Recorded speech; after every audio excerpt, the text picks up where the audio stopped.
Hello, everybody, and welcome to the final third. And today we are going to be doing our Premier League Match Week 3 result review. Now, a lot has happened this week, and it's followed the trend of the previous 2 weeks where you just cannot predict the results in the Premier League. And it's been absolutely crazy. So many great games, late comebacks, VAR controversy. You know, just what we want to see from the Premier League, except for the VAR. We hate VAR.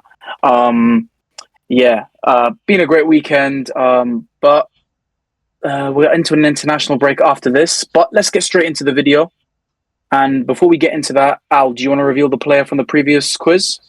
Yes, the player from the previous quiz was Wilfred Boney. Let us know if you got that in the comments. And again, we'll give you another 5 facts for the new player at the end of the video. Perfect, yeah. Wilfred Boney, Swansea City legend. We're from Swansea, so, you know, close to home.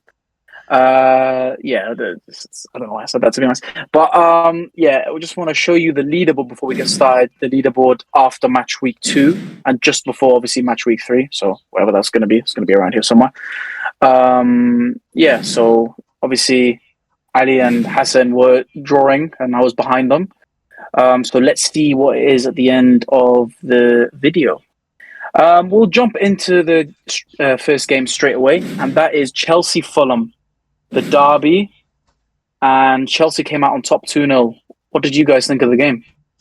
Yeah, I do believe I predicted a win for Chelsea, so, of course, I'm not surprised that they won. Chelsea, they just got a great team right now, and quite frankly, I'm not surprised at the win, and I expected it, like I said. They just got a lot of quality all around the team, like not just in one specific area. They got great midfield, great attack, a lot of options, a lot of depth in the attack and midfield. The defense, apologies, the defense is great, but I do think maybe they could probably add a bit of experience to it. I think it's quite a young defense. Maybe it could do with some experience, like I say. Maybe also a better goalkeeper. I know their goalkeeper has let them down a lot in the previous years and in some games as well. But no, they're a great team, performing great this season so far. Fulham, still getting a goal. They might not be as good as Chelsea in terms of their team, but I think they're still a strong enough team to be able to challenge even the big six. And I guess they've shown that with a goal. Did they have a goal disallowed as well, or Fulham had a goal disallowed. Yeah, exactly. Fulham. Apologies. Fulham had a goal. It was 2-0, by the way. Oh, sorry. Did I say they scored?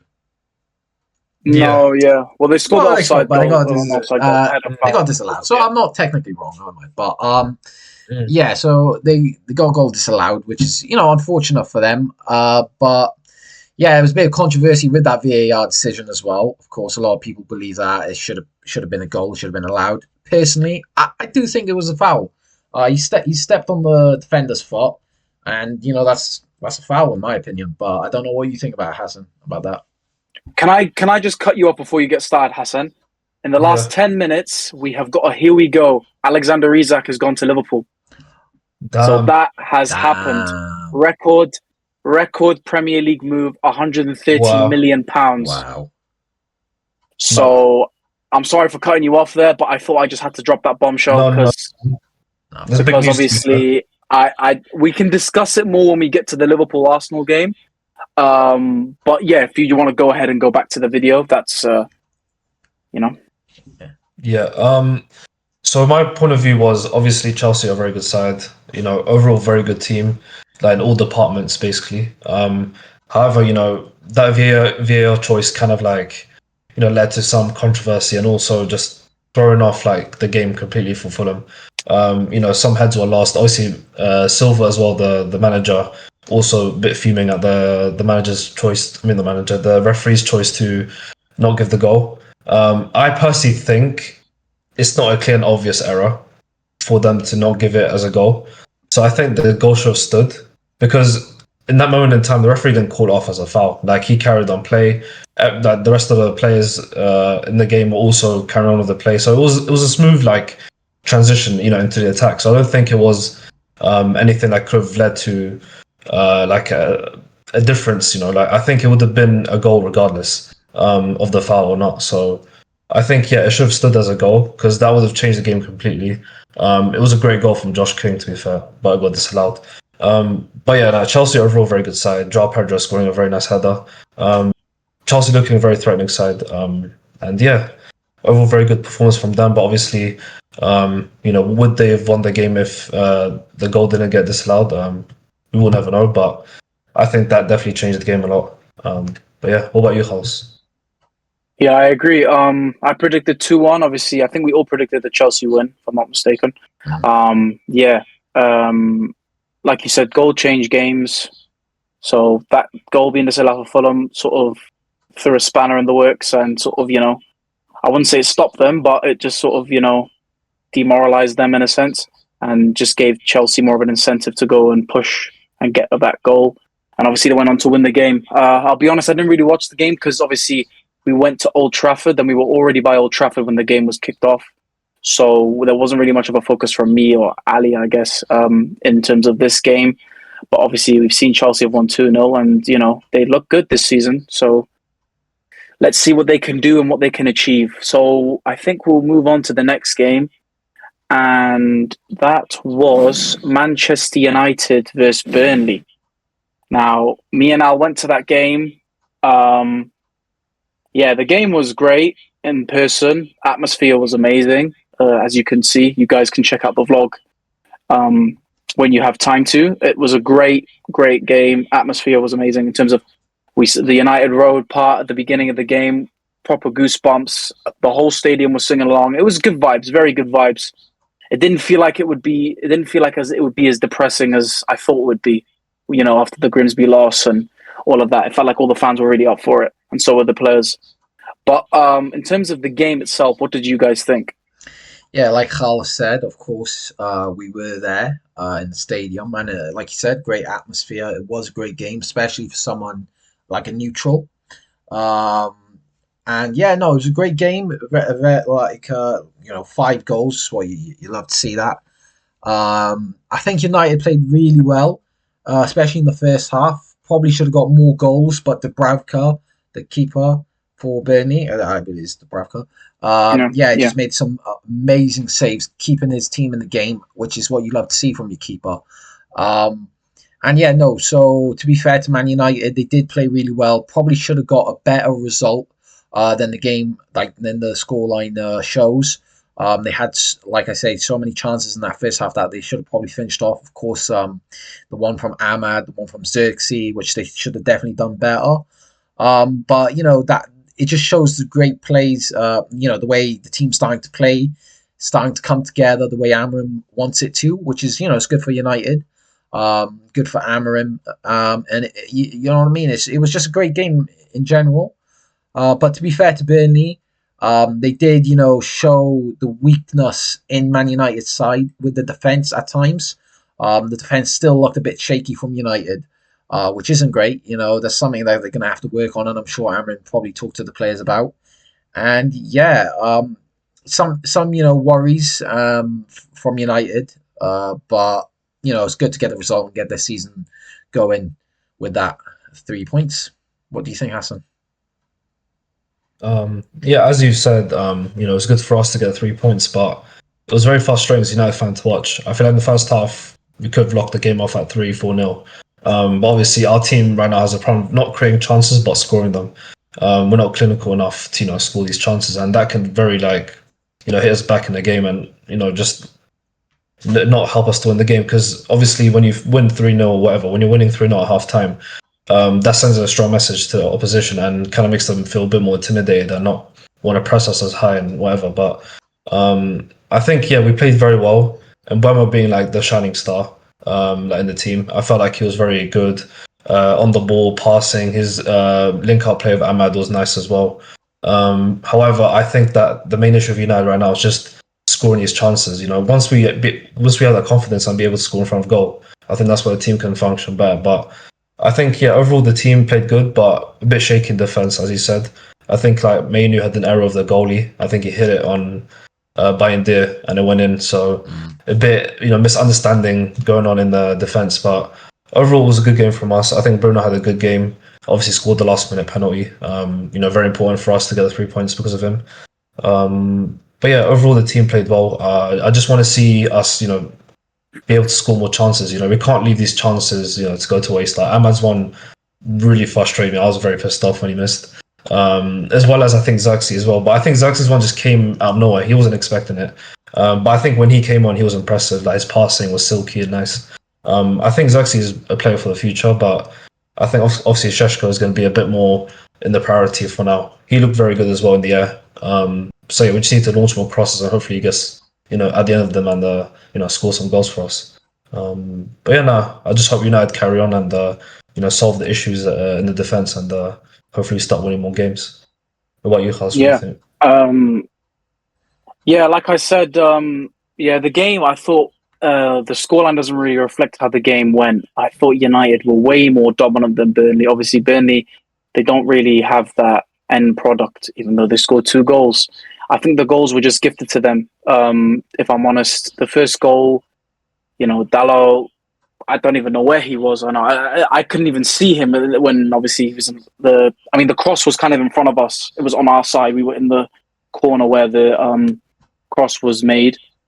I couldn't see where he was, and obviously the left back not marking the right winger, and obviously that led to an easy cross. Don't get me wrong, very good quality on the cross, but it was an easy tap in for the striker. The second goal, long throw, calamitous, not knowing what to do, being confused, and obviously Benda makes a decent save. Can't really do much after, it comes off Kobe Menu. At the end of the day, I thought we were very good in terms of going forward. I thought, like we said, Mbeumo, probably the man of the match. Very sad to see Cunha getting that injury. He was dangerous also in the game. He's very good with carrying the ball. He was great, to be honest. And obviously the link up between him, Ahmad and Mbeumo was very impressive. I thought, if we had obviously kept on maybe Cunha a bit longer, maybe if the chance for Ahmad had fallen to Cunha, it might have been 2-0 at that point. But, injuries happen and hopefully he gets well soon. I mean, after the game, I saw him walk out because we went to see the players after the end of the game and he walked quite fine. Hopefully he's okay. But generally we played quite well and I was happy with the game. Obviously, it was very exciting to have a last-minute winner in the stadium. Obviously, VAR, the controversy, you just felt the nervousness in the stadium. Even you don't really understand it until you're really there in the stadium. Like me and Ali were talking to each other, is chanting Bruno's name making him more nervous or is it giving him more confidence? And obviously, discussed it between ourselves. Ali said he'd made him more nervous.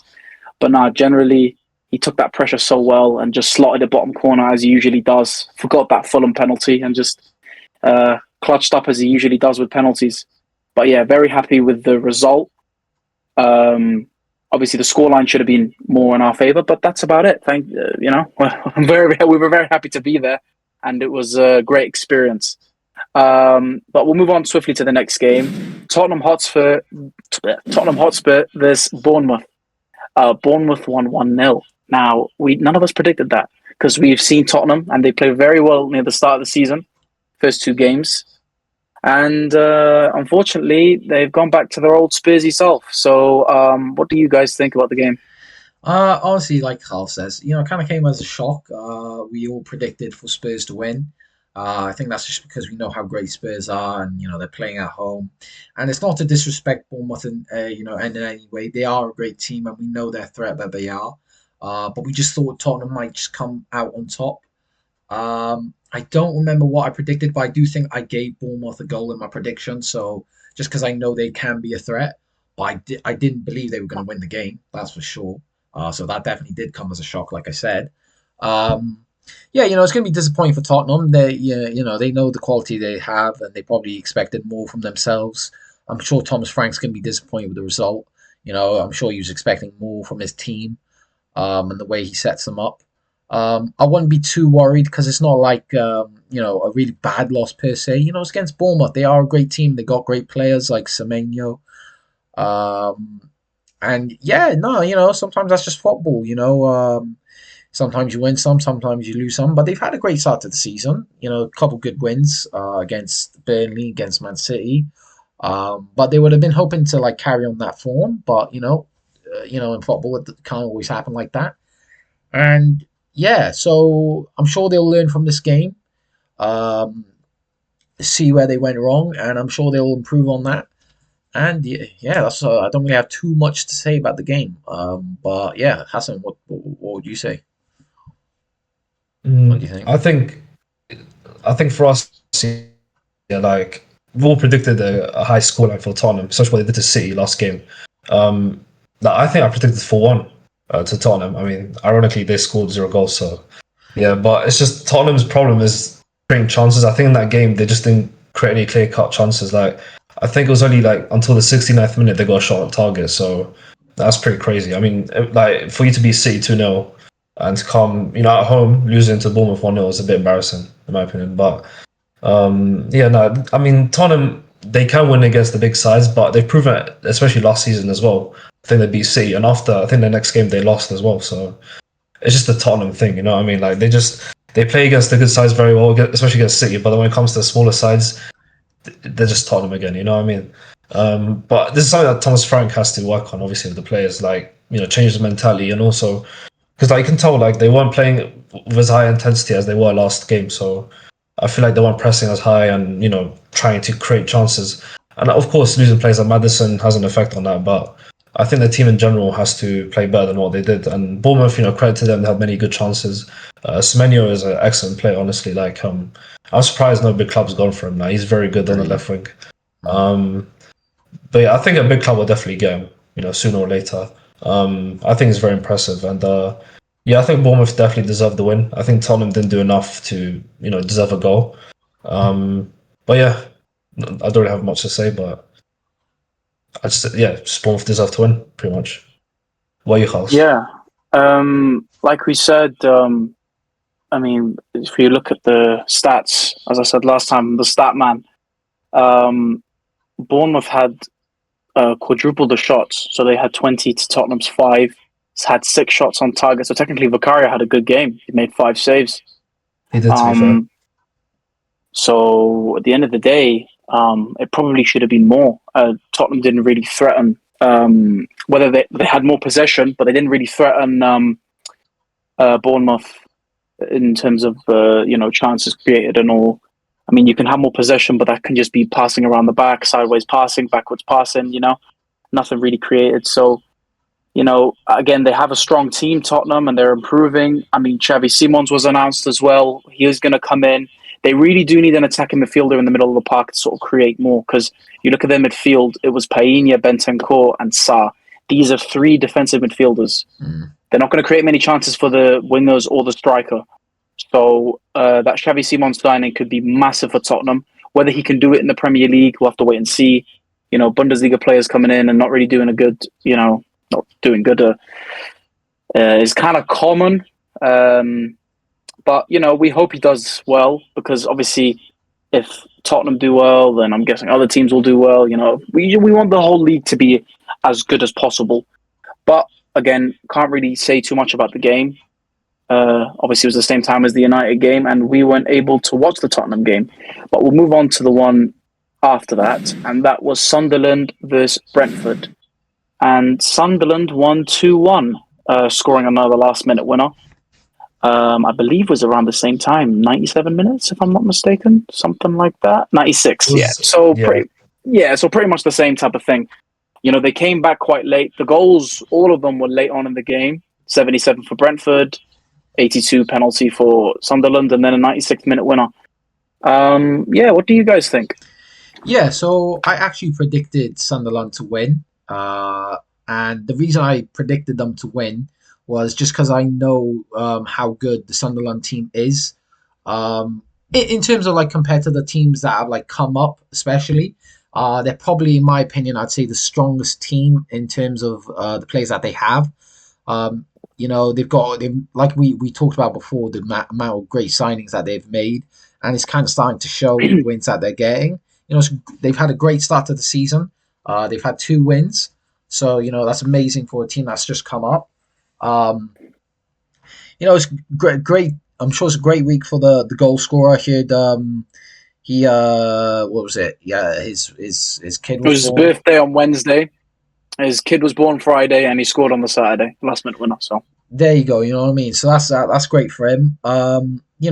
Clearly there's maybe some areas they can improve on, like that maybe the defense, so they try not concede, get more clean sheets. But at the end of the day, it's still a great performance. They got the most important thing is that they got the 3 points, especially for a team that's promoted.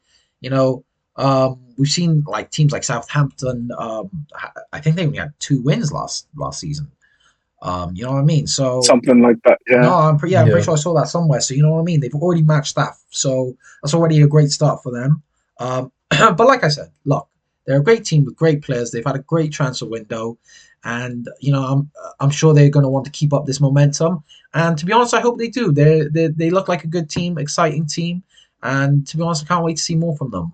But like Carl said, I believe this was at the same time as the United game, so we didn't get to really watch it. So yeah, I can't speak on it a bit, more than I wish I could. But what do you think, Hassan?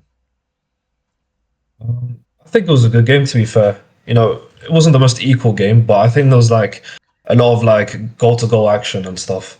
I think obviously Sunderland deserved the win. And it's proven in the signings that it is like the main reason for them doing well. I mean, as you said, so far they've already got 2 wins under their belt, which for a newly promoted side is very good. I think they're like in the top half of the table already, so good news for them. But yeah, they played very well. I think they deserved their late winner as well. I mean, I think they had more dangerous chances overall. So I think, yeah, for them to win it is a fair overview of the game. I think Brentford are decent as well. I guess I think a 2-2 draw. And to be fair, Brentford were not far away from scoring a second. But yeah, two very equal sides. But I think Sunderland has shown, their signings, to be worthwhile. Signing of Xhaka, I think he got an assist as well. Yeah, So he's been proven to be a good signing as well. Bring that experience into the team. That's something that Sunderland will thrive off at. And yeah, like I just think Sunderland deserved that win and great game from them. What are you, House? Yeah, like we said, like Ali said about obviously we were in the United game, so we weren't really able to watch it.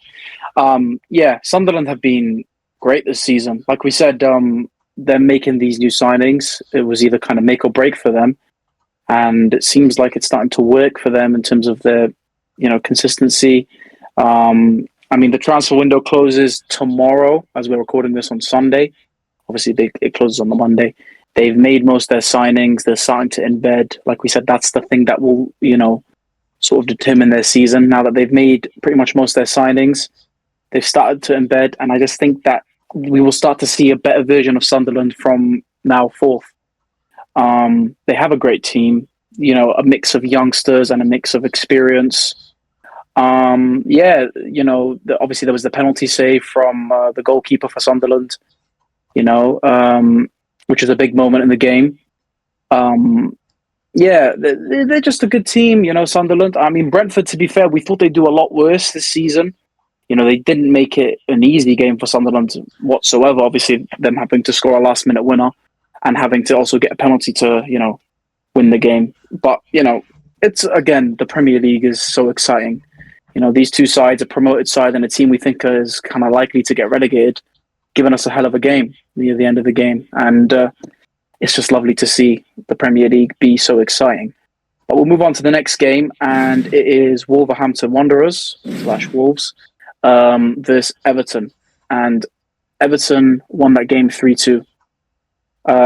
Again, another great game, 3-2 to Everton. Unbelievable. Like we said, the Premier League is just on fire this season. So many goals, so many, scorelines. You can't really predict who's going to win. And yeah, what did you guys think of the game? like you said, it's just a great game for the Premier League. Like again, like another 5 goals, what we love to see. Just goals on goals. It's a great win for David Moyes and his Everton. Carrying on the great form. I'm not sure how many they won their. What was it now? How many games have they won now? So they won their first. Did they win their first game? Or what was it? They lost their first game, I believe, and they won their second and won this one. Apologies. Yeah, so it's 2 wins now, so another win on the trot. Jack Grealish performing really well again, which is what they love to see. Another 2 assists from him, proving to be the great signing that they were hoping he would be. And he's just showing his form again from his Aston Villa days. It's what we love to see. We all were hoping that he would when he made the move, and he's proven to do so. To be fair, I do think I'm not sure about you boys. I did predict Wolves to win. I just thought after that game against West Ham that they had and the form that Strand Larsen was in that game, scoring 2 goals, I thought maybe that would transfer into the Everton game. Look, they still scored 2 goals, so that's not bad at all. I wouldn't be too worried if I was a Wolves fan.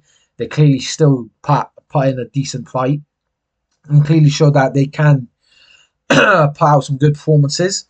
But no, it's clearly Everton just shown that they are the better side. They got a better team, maybe a bit more quality. They've obviously signed Dewsbury Hall as well. And they've got players like Iliman Ndiaye, who we know is an exciting player. And they've just shown, like they got such a good team going right now. And it's clearly working for David Moyes, which I'm happy to see. Obviously managed West Ham before and done well with us, and I have a lot of respect for the man, and I'm hoping they have a great season. I think they will. I honestly think they could get a top half finish if they carry on like this. So yeah, I hope they do. And yeah, what do you think, Hassan? What do you think about the game?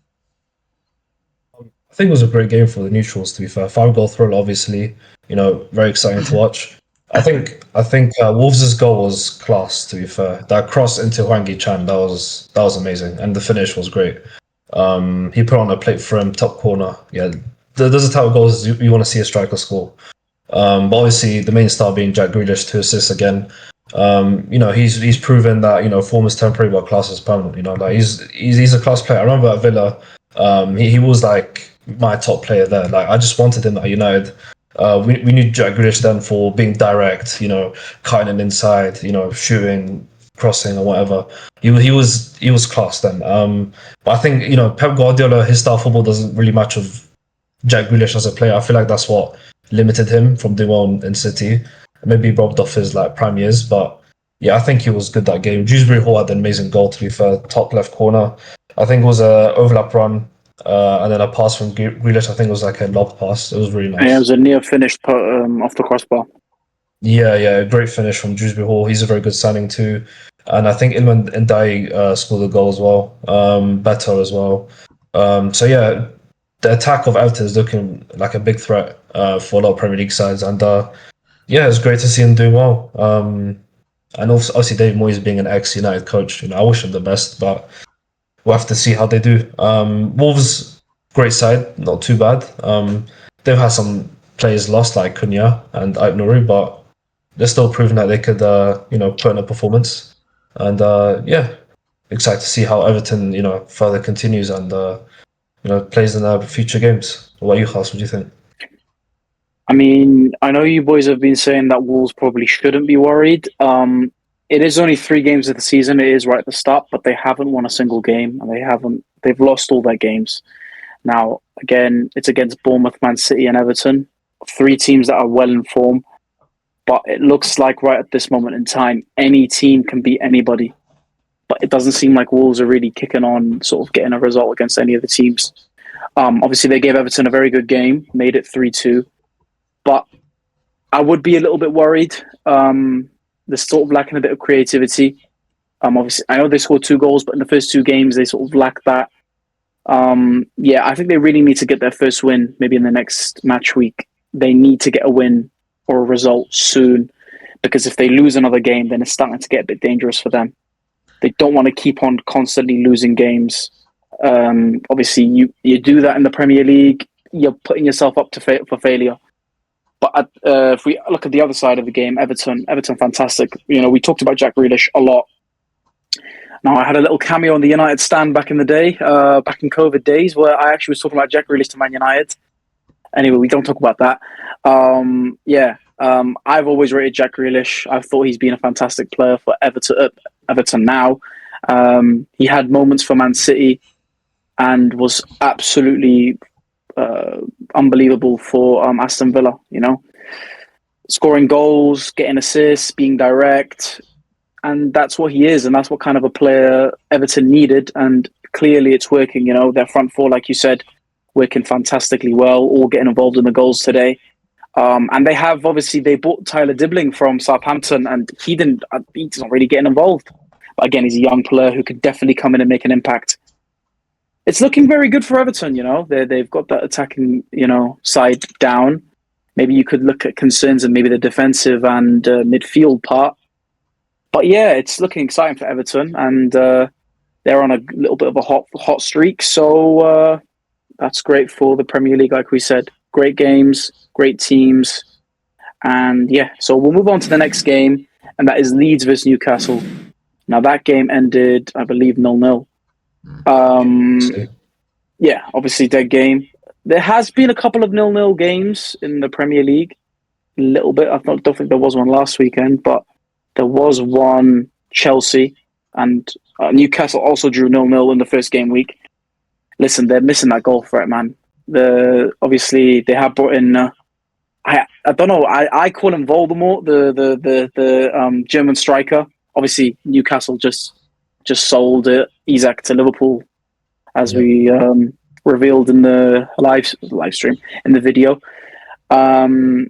Yeah, hopefully that Voldemort can come in and sort of give them a big boost, because they do need that striker. Because if you look at the sort of team they were playing, there wasn't a striker in the team. But let's see what you boys think. What did you boys think of the game? Not much to think about, really. Yeah, to be fair, I think I predicted Leeds to win. Look, I'm not really surprised that Newcastle didn't win the game. I said in my predictions, that they would really miss, first of all, the goal threat. We've known that since the start of the season, really. But not only that, the injuries that they got against Liverpool, I had a feeling it might really affect them against Leeds. Look, they still managed to get a point, which isn't, the end of the world. Of course, Newcastle being the side that they are, you'd expect maybe a bit more.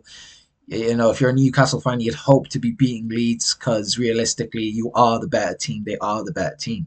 But those injuries are clearly, clearly showed that how much they would affect them, and how important those players are to the Newcastle team. And look, of course, they just signed that striker that Charles was on about. Like Charles says, his name's quite hard to pronounce. That is why Charles was calling him Voldemort, and why we were calling him Voldemort.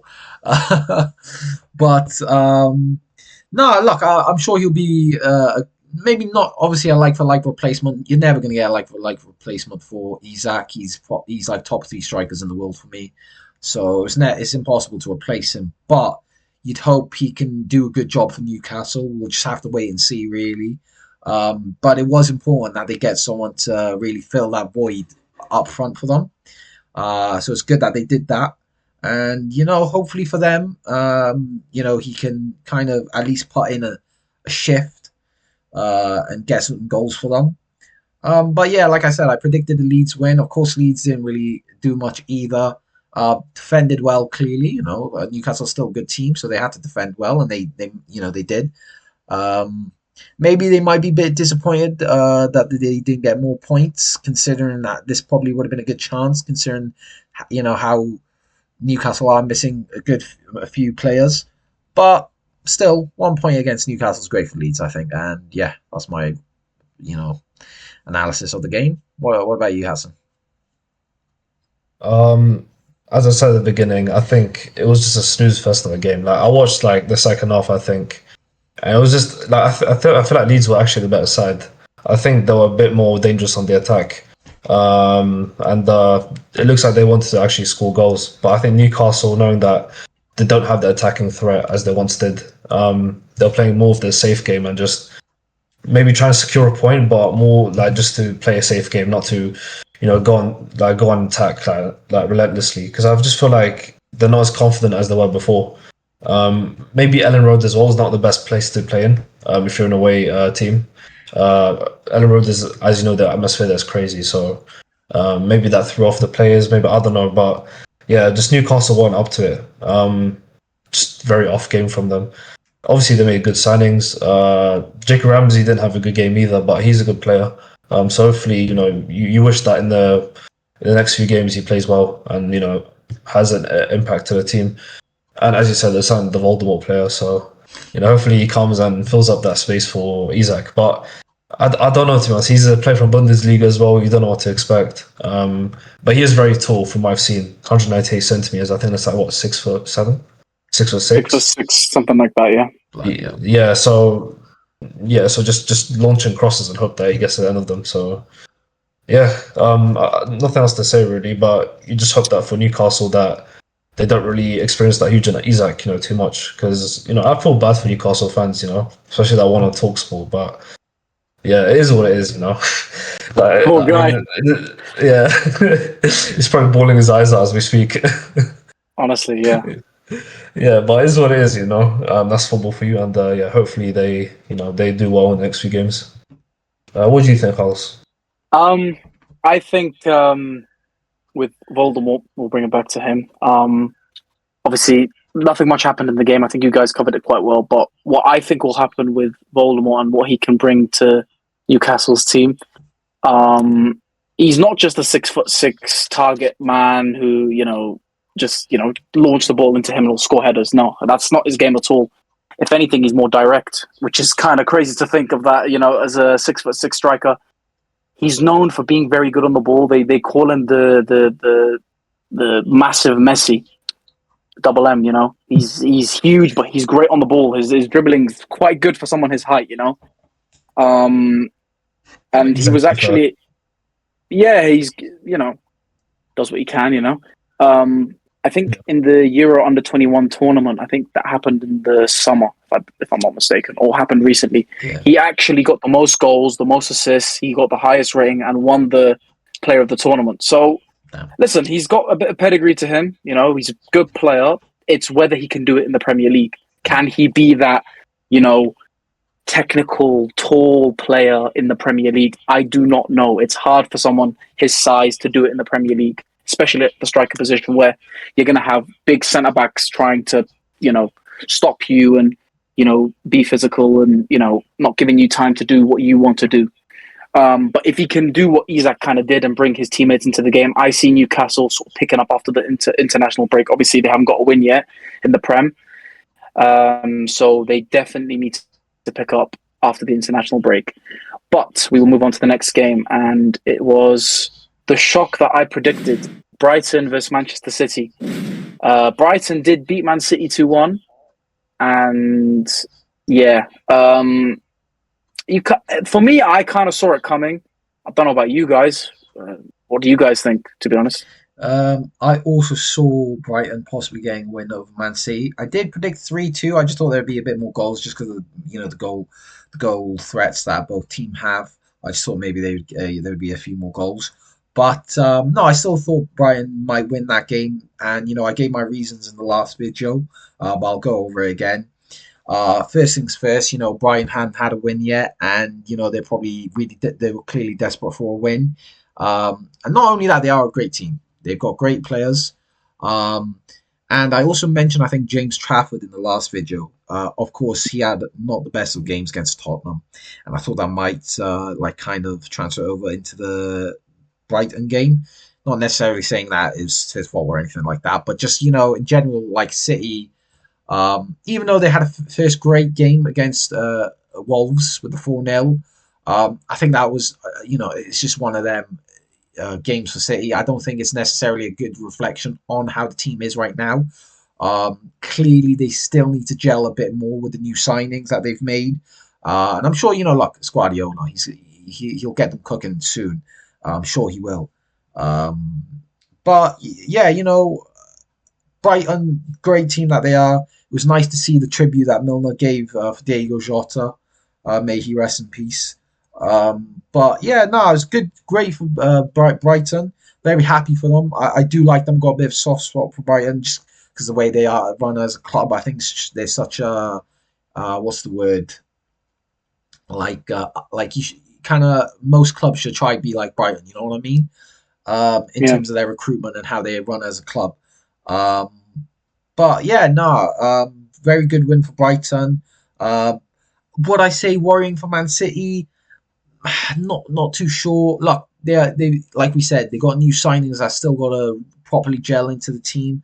It feels like a rebuild for City. You know what I mean? The last couple of seasons, so well, from last season to going on into this season. So I'm sure it'll just take a bit more time for it to all really gel together and properly start working out again for them and Guardiola. But yeah, what do you think, Aston? I think Brighton. I mean, I predicted City to win. I thought they'd show their class, but obviously they didn't.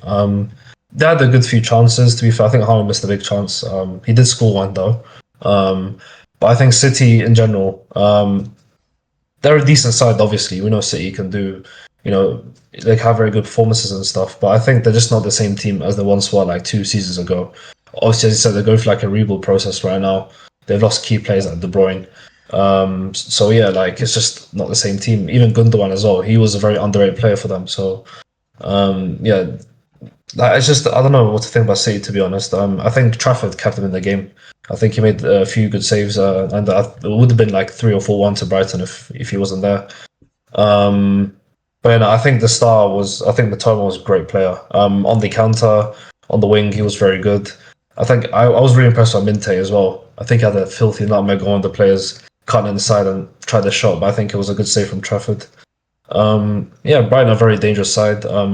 I like the way they play football as well, and as you said, the way they run their football club is nice. They might lose a lot of their players, but they just find talent. I don't know how they get it, but it's like they're a goldmine for talent. Even the managers that they get as well. They lost like De Zerbi. Everyone's talking about De Zerbi's football is like being great or whatever, and they get a new manager in Hertzler, who's a very good manager. So yeah, it's just Brighton as a club, very good side. They make a lot of money. Yeah, just overall very good team, and yeah, unfortunately for City, I mean, fortunately for me, they're not doing too great right now. But you know, I don't want to be too cocky because they can come back and become City, again. But you just got to hope that they don't find their form because City, when they find their form, they can be ruthless and just win games on top of games. So yeah, that's what I've got to say really. What about you, Charles? Listen, Manchester City's next game is Man United at the Etihad, so we can't speak too early. Could come and give us a very good game, and we'll see what happens in that game. But let's Exactly. talk about this one. I just wanted to bring up the point of James Milner scoring and dedicating his goal to Diogo Jota. Now, we haven't really talked about the whole situation with Diogo Jota because I think it's something that has already happened and it's in the past, and we want him to rest in peace. May he rest in peace. I mean, James Milner got very emotional. He did his celebration. He's got his shirt number, and even in the interview after, he said Jota sort of took him over because Milner doesn't really score many goals, but obviously got the penalty and put it away. So may Jota rest in peace, and just wanted to put that in as well. But if we go on to the actual game itself, like we said, Brighton, great team. They didn't get the win in the first 2 games, so that's why I predicted them to win 2-1. They needed the win. It's in front of their home fans. I think Man City, I don't know, it's kind of strange. Even though they have a great team, they're still lacking something. It's on our way back from Manchester today, we were listening to the radio, and it was a lot of Man City fans complaining about there is a lack of, I would say, a right back. They say they really need a right back. The physicality as well, that they're sort of lacking that as well. And there's things that that are kind of out of their control, like with Ryan Cherky, who got an injury today, and as Guardiola confirmed he'll be out for 2 months. So that's a big blow for them. A very creative player. So that's not good on their part, and yeah, it's not very, very good. Their next game is Manchester United. Now, both of them aren't very good at the moment. Obviously, Man City have a better team. We'll have to see what happens in that game. Brighton clearly today were the better team in terms of they tested City a lot more, and obviously, like Hassan was saying, tested Trafford a lot more. So, and obviously they won the game, and that's the most important part of it. Won the game late as well. Yeah, this is Brighton, man. Their talent IQ is crazy. They always come up with good players and good managers, and seem to have good seasons. Like the last couple of seasons, they've finished in the top half and been pushing for Europe. So it's always good to see some of these lesser teams doing well and playing in Europe, and representing the Premier League on the big stage in Europe. And like we said, it's very good to see. But we'll move on to the next game, a game that I'm sure Ali is going to be very happy about. Oh, Nottingham Forest 0 and West Ham 3. Just go ahead, my friend. Go enjoy.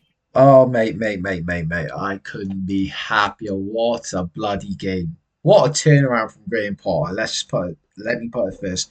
I have to be the first person to say um, I'm very happy for Graham Potter. Now, I did say, I've been backing him from the start. I know last game, the emotions were high, very reactionary. A lot of us and the fans, of course, not really happy with how Potter set up in the last game, and the lineup and his the game management. And rightly so, it wasn't great in the last game, but he's turned it around this game clearly, and not just him, but the players. Yeah, got to give some respect to the players as well. Just put out a great performance. Look, yeah, I'm so happy. We clearly needed a win. I think it would have been really bad if we had lost this game. If I'm being honest, I think all of us predicted West Ham to lose just because of the way things were going. And, of course, it's not just that, but Nottingham Forest away, Nottingham Forest being the great team that we know they are and the great players that they have. And, of course, they're in Europe, just shows how good they are. Yeah, so, I was, to be fair, I did expect more from Nottingham Forest. I don't really think they threatened us today, if I'm being honest. Hermanson didn't really have much to do, if anything, at all, really. Chris Wood, not really having many chances. And I think that's down to the defence of West Ham today. Yeah, it was great from pretty much all of the defence. I was impressed by Kyle Walker-Peters. We know that Wan-Bissaka is a great defender one-on-one, but I think Kyle Walker-Peters shows that he can kind of match him for that. And as well, he's good going forward. As well, Mavropanos, someone who's usually quite inconsistent, but had a good game today, which was really good to see. And look, I'm just really happy. It was great to see the way they was the goals towards the end. Could have been 4 if someone didn't try to take the shot off someone else, but it doesn't matter. It's a great win at the end of the day. And they clearly joked around about it after the game, so it clearly shows that no one, all the vibes are still good, which is what you want. You want to carry that momentum on to the next game, which I hope they do. I've only got good positive things to say. But from Nottingham Forest's side, probably a bit worrying. Of course, we've known all the news that's going around, possible sacking for Nuno, which is, to be honest, absolutely mental in my opinion, just considering everything he's done. Of course, it's more based off not necessarily his performances, but his relationship with the owner.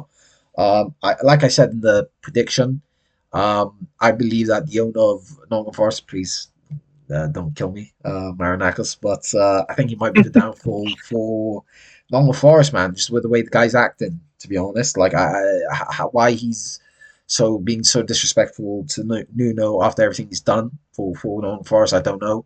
But yeah, that's as much as I want to say. I know I've spoken a bit too long maybe there, but just really happy, really. What about you, Hassan? What do you think about the game? Yeah, what I can say is that I'm happy for you guys. You guys deserve the win. You guys went through a lot the first couple of games. I think, yeah, it was a very tense game at the start. Obviously, all the goals came very late. I think it was all within 7 minutes. So, Yeah, very close, packed goals. I think Bowen is a star of the match. He was great. He had that solo run. Obviously, Wilson stole a shot, but we won't talk about that too much.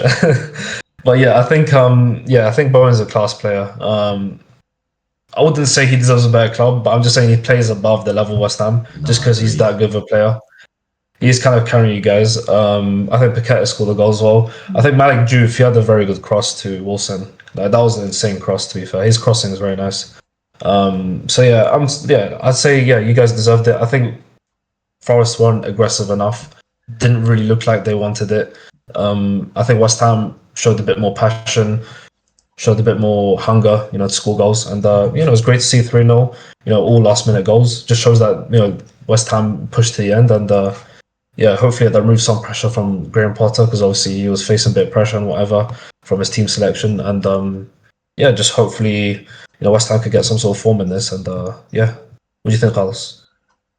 I mean, I watched the game with Ali, obviously. Yeah, West Ham's performance was unbelievable.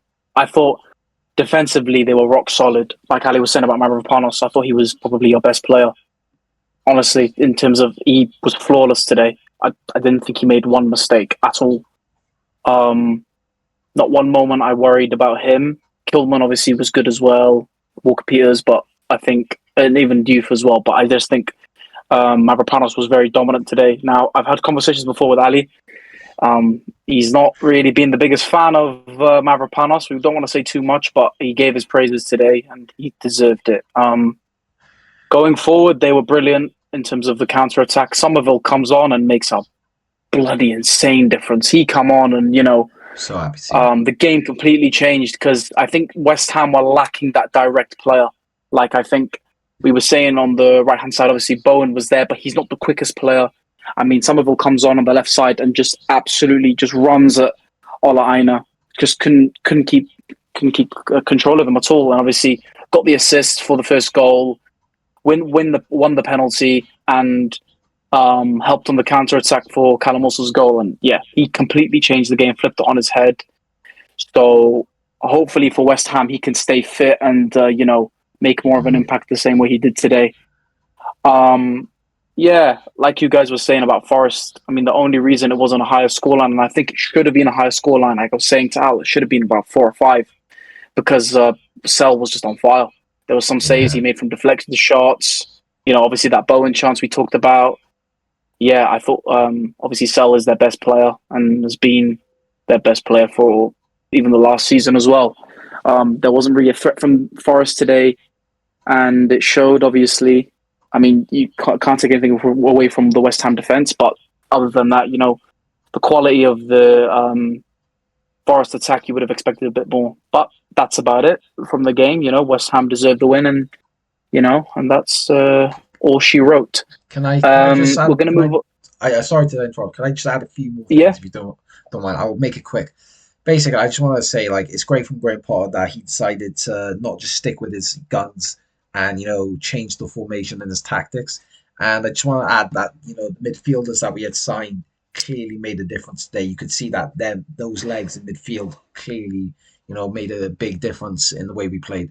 Sorry to I just wanted to add that in because I forgot to say it. No, it's fine. To be fair, you're right. No, yeah, you're right. Those points made a massive difference. And you were obviously saying the last couple of episodes about the midfield legs, and it seemed to have worked, obviously, against a very good side in Forest.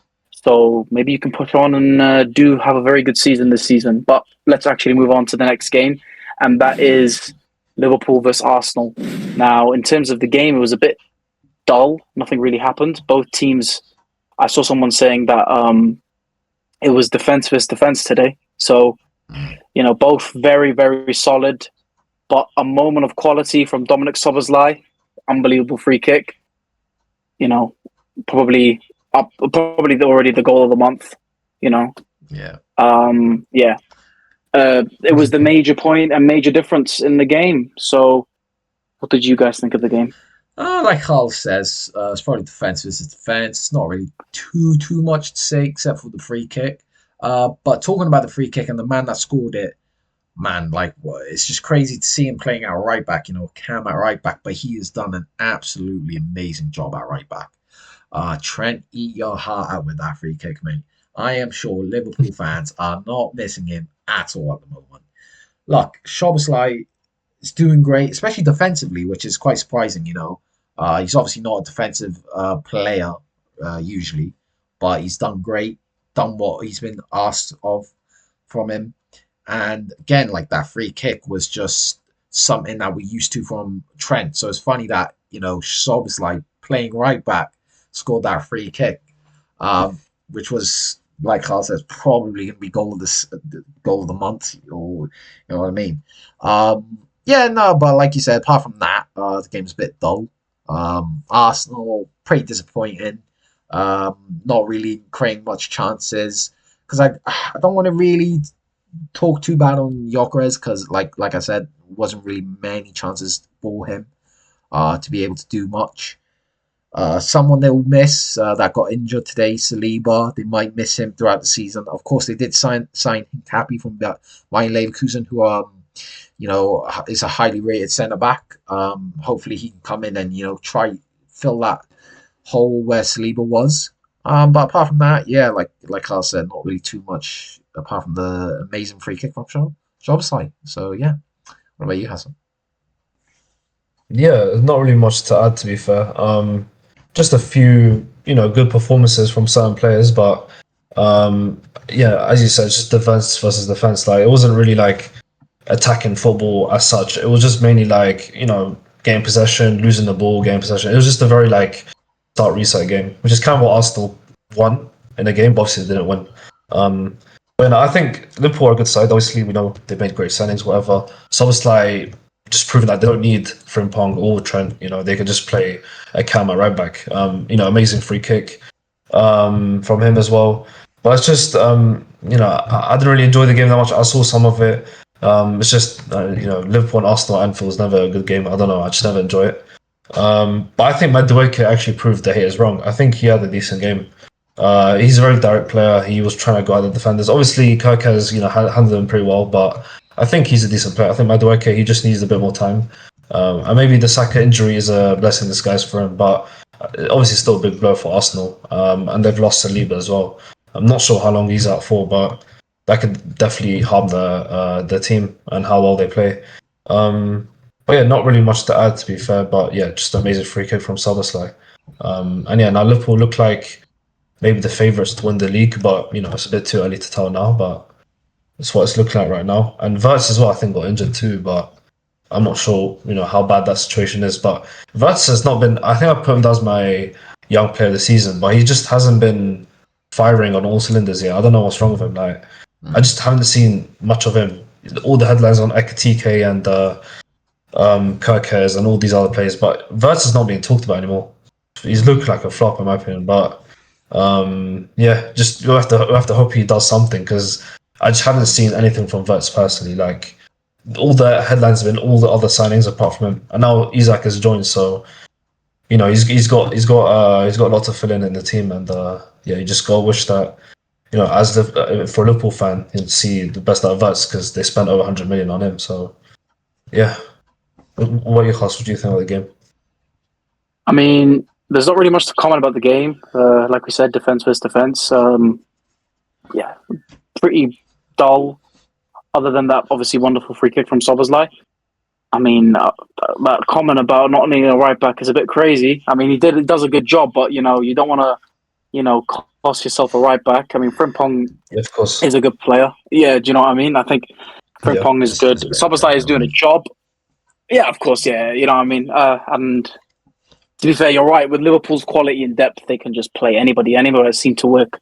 But yeah, the free kick was great. What I would say is probably more on Arsenal's side. They lacked creativity today. Like, they have two very creative players. Now, I'm not saying you could be starting a 15-year-old in the Premier League every single game, but Dalman looks fantastic. He looks so good on the ball. 15 years of age, direct.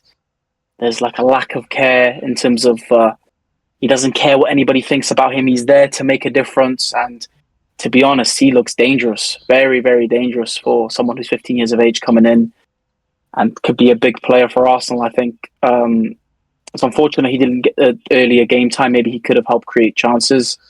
I feel like you're talking about Madueke. I think, yeah, in terms of directness, he's good, but end product is where they need. That's why Saka always does so well for them. He's direct, but he's got end product. And that is the main thing they need on that right wing. Because obviously now they've lost Saka. They've got Martinelli on the other wing, which apparently had an absolute stinker, didn't do anything. They need a player that is able to get them goals and assists. Now, they had Eze, who come off the bench. Listen, he's not a left winger. I'm sure he can definitely do a job there. He's also one of those that can definitely get involved in the game, And when we talk about Gyökeres, I mean, he hasn't got any chances really. you can't really blame him when you're not giving your striker, you're not feeding your striker. Something we always look at with Man United. The striker problem is if you don't feed your striker, they're not going to score goals. It's as simple as that. So you can't blame Gyökeres on this game at all. Yeah, you know what? Liverpool looking dangerous again. Adding Isak, probably going to add Mark Guehi as well because they've made a bid for him and they only need to add a couple more million to get that over the line too. Listen, they've spent stupid money, but I mean, if they keep on the form they are, obviously not playing great but winning games, they could retain that title and be the team with the most English First Division titles, and that's going to really hurt. But they're a great team, so you can't take anything away from them. So, yeah, let's just move on. Don't want to talk about them anymore. We'll move on to Aston Villa, Crystal Palace. Now, a shock result, I would say. I mean, Crystal Palace are great, but Aston Villa have been terrible. I don't know what you guys think, but... I completely agree. I'm absolutely shocked at this result. Now, I thought maybe Crystal Palace could get like a goal or maybe 2 or whatever. Still thought Aston Villa would win the game, to be honest. So when I saw it was 3-0, I was absolutely baffled and just shocked, really. Like Carl says, Aston Villa has been absolutely horrendous this season, which is kind of sad to see considering how good they've been in the last couple of seasons with Unai Emery. And it's probably because of the backing. They have not backed him at all this season, this transfer window. And I know that's because of PSR rules, which is really sad, to be honest. But look, it is what it is. He hasn't been backed. They haven't really brought in anyone. They lost Jacob Ramsey. It's just not an ideal situation for Villa fans right now. But on the flip side, for Crystal Palace, it's absolutely amazing. 3-0, considering that they've lost Eze, you know what I mean? Like, a lot of people probably thought that would really, affect them negatively, considering that he was their best creative outlet. But clearly seems like it's not been that much of a problem for them. They've got 3 goals. They still have great players, like we said, Mateta, but like Carl says, he might be leaving soon. But someone who has been doing absolutely amazing for them so far this season is Ismail Sarr. What a player. Exciting player. Very good player. He's been really good for them to start this, so far this season. And I'm sure Crystal Palace fans can't wait to see him do more for them. Look, it's a good win for them. Great win. And I'm sure Crystal Palace fans are going to hope they can carry this form on. And yeah, I think, honestly, they can do great things. They're in the Conference League. I think they can win that. And I think it'll be a great season for them. Yeah. What about you, Hassan? I think, as you said, most people are not expecting, Crystal Palace to win in that fashion. Obviously, Villa are playing at home as well. You'd expect them to play well, but, shock result, and Villa just not been up to it, they've had a terrible start to the season. I mean, that comes to 2 reasons. I don't know if it's like player issue or whatever, but I think also, he just hasn't been backed enough in the transfer window. Not made any big signings whatsoever. You can't really blame Unai Emery, to be fair. But against a team like Crystal Palace, obviously Crystal Palace are a strong side, but you see Villa, competing in the Champions League, in the quarterfinals against PSG and playing that well. You'd expect them to do better against a team like Crystal Palace, but I guess it shows in the Premier League, no matter who your opponent is, it's always going to be a tough game, and that's what it proved. And I think, Crystal Palace, they might lose Mark Guehi and all these. I think Mark Guehi and another player too, but I'm not entirely sure who else. I think Wharton. Maybe Wharton, they could lose him. I think they lost him to an injury, actually, so that's going to be a big blow for them. So, but I think Jordan Henderson had a good game as well. A few good saves from him. So, Crystal Palace, they've won the 2 trophies from last season. They've had some success, and, they had the overall very good game. And Villa, not looking good for them. I think they've only had 1 point so far. I think it's 2 losses and one draw. So, you kind of feel worried for Unai Emery, and he just has to get the team up and running again, because we know Villa's quality. We know they got the players and everything, but they are losing like players like Martinez that can destabilize the team. So it's not looking good for them. But you have to hope that Unai Emery turns around for them. What about you, Carlos? What do you think? I have one thing to say. Mark Bizut. You know, fantastic player. You know, forget Emilio Martinez. That's it. You know, he's gone. Obviously, hopefully, coming to this club. But yeah, listen. If let's go back to being a bit serious. It's looking very dangerous for them. I believe he was the one who gave away the penalty, the goalkeeper. So obviously that's not a good start, you know, conceding a penalty early. And then for Guehi to go and score the goal he did, which is even, I think Mateta after the game was saying, I've never even seen him score a goal like that in training. So to pull that out of the locker, you know, in his potential final game for Crystal Palace is, you know, great for him. And it was a great moment because he celebrated it like it was his final goal for Palace, which is a nice. And obviously, like Ali was saying, Ismaila Sarr, great player. You know, he's been doing it in the Prem for a while. Took a little break in the Championship a little bit with Watford, but yeah, I mean, it started from when he scored that goal against Liverpool to stop their unbeaten run a couple seasons ago. Yeah, listen, great player. Obviously, they lost Olise and Eze over the last 2 seasons. I mean, he's been a constant player now, you know, coming and sort of being a good player. Obviously, those two are a bit more creative than what Sarr is. They've obviously brought in the replacement in Yeremy Pino, the youngster from Villarreal. Was very highly touted when he was at Villarreal when they won the Europa League. He can definitely come in. He's taking the number 10 shirt from Eze. I think he's going to be a very exciting player because obviously Crystal Palace is another one of those clubs that makes these signings and they seem to click in the Premier League. Yeah, I think he's very exciting. Right winger. I believe he's left-footed, if I'm not mistaken. I might be wrong. But yeah, he's a great player and I think he can come in and do a big difference. But yeah, obviously without him, they won 3-0. With him, and if he can play well, could be very dangerous for the Premier League. And like I was saying, they probably are the favourites to win the Conference League.